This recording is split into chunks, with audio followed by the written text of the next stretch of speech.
La Chapelle, là, pour spécifiquement, après votre discours tout à l'heure sur les méthodes, sur les process, là, sur l'infrastructure, donner quelques exemples pour Colas. Tout à fait, merci. Peut-être un exemple qui est déjà dans la continuité de ce qui a été évoqué tout à l'heure. On a travaillé avec la SNCF pour voir comment est-ce qu'on pouvait introduire une technologie un peu nouvelle dans nos locomotives, par exemple. C'est intégrer, et on a conçu un système qui s'appelle le start and stop, un peu comme dans les voitures. La première fois que j'ai eu une voiture et que le moteur s'est éteint, je me suis dit, va-t-il redémarrer ? Et donc là, on avait la même question avec la SNCF, c'est quand on a introduit cette notion de start and stop dans nos locomotives, pour nos chantiers, va-t-elle redémarrer ?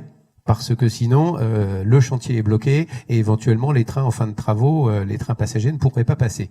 Et donc le fait d'avoir pu démontrer la fiabilité du système a permis de convaincre la SNCF qu'on pouvait généraliser cette solution dans les différentes locomotives, et ça conduit à 10% d'économie sur la consommation de gasoil, donc c'est non négligeable. Un autre exemple peut-être, et il y en a pas mal qui ont été cités là, et je rejoins ce qui a été évoqué aussi par Olivier Bancel sur le béton. On a les deux principaux composants qui sont dans notre empreinte carbone. C'est le béton d'un côté, avec le ciment, et puis ensuite tout ce qui est matériaux métalliques et autres. Sur le béton, si je regarde uniquement quelques projets qu'on a pu faire récemment, sur le métro de Lyon, dans la voie ferrée, sur la Société du Grand Paris et puis le tramway T3 Ouest avec la RATP, la somme de ces trois projets, on avait à peu près 55 000 tonnes de béton. Et le fait d'avoir introduit, pour partie, pas sur l'intégralité, mais des bétons bas carbone, ça nous a permis d'économiser plus de 5 000 tonnes équivalent CO2. Donc, ça vous parle peut-être pas ce chiffre-là, mais 5 000 tonnes équivalent CO2, ça représente 30% de l'effort de réduction de notre empreinte carbone annuelle. Donc pour le groupe Colas Rail dans l'ensemble du monde. Et là, je tiens à souligner l'importance que représente la France, parce qu'en France, on arrive à avoir, avec nos donneurs d'ordre, avec les ingénieries, la possibilité d'introduire des solutions bas carbone. À l'étranger, les 3/4 des pays, Middle East, Africa, le Canada, les États-Unis ou l'Asie, ce n'est pas leur sujet. Ce n'est pas leur sujet. Donc pour nous, c'est important de considérer que la France est un environnement porteur pour nous permettre d'atteindre notre moins 30% en horizon 2030. Et puis le dernier exemple que je vais prendre, qui rejoint un petit peu pas mal de sujets, c'est cette notion d'éco-conception qu'on a évoquée tout à l'heure. Dans les années 2010, nos équipes ont réfléchi en se disant, tiens, il y a beaucoup de tramways pour lesquels la voie qui est conçue est une voie en béton et on met du gazon par-dessus, avec une couche de terre qui est ce qu'elle peut être, c'est-à-dire très, très réduite. Et donc, c'est poser la question de se dire, mais comment pourrait-on faire pour faire en sorte qu'il y ait plus de terre et donc d'améliorer la situation. Et donc, on a conçu une voie qu'on a appelée la voie verte et qui a l'avantage de réduire d'à peu près 30% le volume de béton, de créer des alvéoles dans une dalle préfabriquée qu'on amène sur site et qui augmente largement donc ce volume de terre et qui réduit également donc de 30% le volume d'eau nécessaire pour faire pousser le gazon. Donc là, on touche tous les bénéfices. Moins d'eau utilisée pour l'arrosage sur le très long terme. Deuxièmement, moins de béton, donc une empreinte carbone réduite. Donc on touche vraiment tous les sujets les plus importants dans une conception comme celle-là, sur lequel on casse le modèle pour essayer de se dire il faut inventer quelque chose différemment. Et c'est là où je tiens à souligner tous les efforts qui sont faits par la Fédération des industries ferroviaires et la SNCF en nous rassemblant aujourd'hui, en ayant construit et élaboré ce livre blanc. C'est ce qui permet de faire connaître des solutions pour qu'elles soient utilisées le plus possible. Donc ça, c'est vraiment très, très positif. Merci beaucoup. Je sentais effectivement tout à l'heure que le béton était un élément important. Est-ce que vous sentez que les industriels du béton, les cimentiers, sont réceptifs à cet impératif décarbonation ?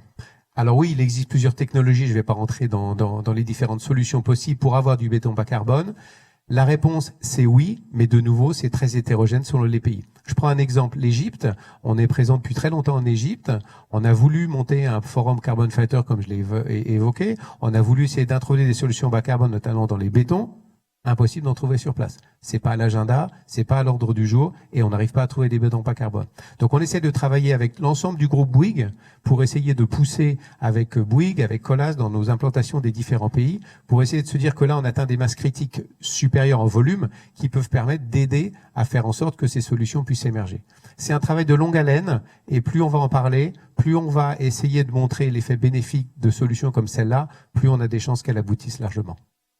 Merci beaucoup pour ces 3 exemples. Je vais donner maintenant la parole aux questions, la suite aux questions. Est-ce que vous avez été inspiré par les débats? Première question, tiens. La SNCF envisage-t-elle d'appliquer la norme béton RE 2020? Olivier Bancel.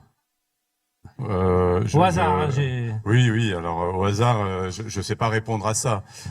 Ça rejoint les questions à un moment donné. Est-ce qu'on normalise? Est-ce qu'on qualifie? Est-ce qu'on labellise? Mais là déjà, c'est de trouver des. Je sais qu'on travaille avec la filière pour nous directement, soit de construction génie civil ou la filière qui fabrique des traverses. Alors économiser le béton, c'est des bétons bas carbone, c'est aussi des formes de traverses. On peut aussi réduire la surface, les volumes. C'est intéressant parce que ces 2 exemples évoquaient l'éco-conception, que ce soit pour diminuer l'impact ou pour mieux recycler. Il y a aussi, moi, je voudrais en profiter pour citer l'éco-conception processus et projet. On peut aussi, il faut mettre aujourd'hui dans un projet, il y a des normes pour la sécurité, il y a des normes pour la régularité, des normes pour tout. Il faut que petit à petit, on ait des standards aussi pour l'éco-conception projet bas carbone qui reprennent un petit peu toute cette chaîne. Alors, deuxième question, puisque vous avez la parole. Est-ce que le zéro artificialisation nette, pourrait aussi impacter les travaux sur le réseau, qui sont aussi consommateurs, voire temporairement d'espace? Alors oui, je crois que les évolutions actuelles, alors je les connais pas, mais sont moins contraignantes que ce qui était prévu au départ, mais elles sont contraignantes. Oui, ça pourrait, mais je sais pas exactement dans quel cadre. Moi, ce qui est sûr, tout à l'heure, je disais que on disait le ferroviaire est naturellement bas carbone, mais pour faire du ferroviaire, faut dépenser du carbone. Et aujourd'hui, on a un environnement qui est réglementaire, aussi perception sociale, perception des riverains, qui nous voient que la dégradation carbone locale, alors ça peut être le zéro artificialisation net, ça peut être tout ce qui est les produits de biotraitement, etc. Enfin, phytosanitaires, ça peut être. Donc, on a un enjeu à intégrer. On a 2 enjeux par rapport à ça. On a un enjeu d'intégrer les obligations telles qu'elles se traduisent par le législateur, mais on a aussi un enjeu en amont de vérifier qu'elles ne sont pas destructeurs de valeur pour le ferroviaire. Parce qu'aujourd'hui, on est quand même confronté à des injonctions un peu contradictoires, qui sont très difficiles, qui sont pas que économiques, qui peuvent être bloquantes. C'est-à-dire, au bout d'un moment, les projets ne se feront pas ou prendront des délais. Et donc là, donc on comprend bien cet environnement. Il y a des arbitrages à faire. Faut pas être masochiste, si je résume. Peut-être une question aussi pour Jacques Gargovitch. Quelles sont les solutions pour décarboner les trains travaux entre une base arrière et le site des travaux? Vous qui connaissez bien toute cette ingénierie des travaux, est-ce que c'est un point sur lequel il faut Ça aurait été plus une question pour Jean que pour moi. Parce je compléterai. Bah, vas-y tout de suite, parce que les basses travaux, moi, j'en gère pas. Donc, je te laisse la parole. Alors, il y a 2 solutions. J'en ai évoqué une avec cette solution de certain stop dans des locomotives. Et puis, tout le travail qu'on est en train de mener, c'est d'essayer de se dire comment peut-on remotoriser des engins qui aujourd'hui ont une empreinte carbone trop élevée dans leur fonctionnement, et donc ne peut-on pas envisager des solutions dans lesquelles il y aurait de l'hydrogène demain? Peut-il y avoir également des solutions hybrides? Et là, ça pose la question aujourd'hui de la chaîne d'approvisionnement, c'est-à-dire de l'hydrogène, c'est bien. Je sais que la SNCF travaille sur cet axe-là et on en parlera sans doute tout à l'heure. Ce qui est important, c'est de se dire de l'hydrogène, bonne idée. Ok. Il faut que la motorisation puisse exister. Et c'est pas encore aujourd'hui dans des coûts raisonnables et avec une fiabilité suffisante. Et la deuxième chose, c'est la chaîne d'approvisionnement de l'hydrogène jusqu'à l'engin qui va se situer un peu partout en France et pas seulement entre un point A et un point B. Il peut parcourir toute la France, d'où la complexité.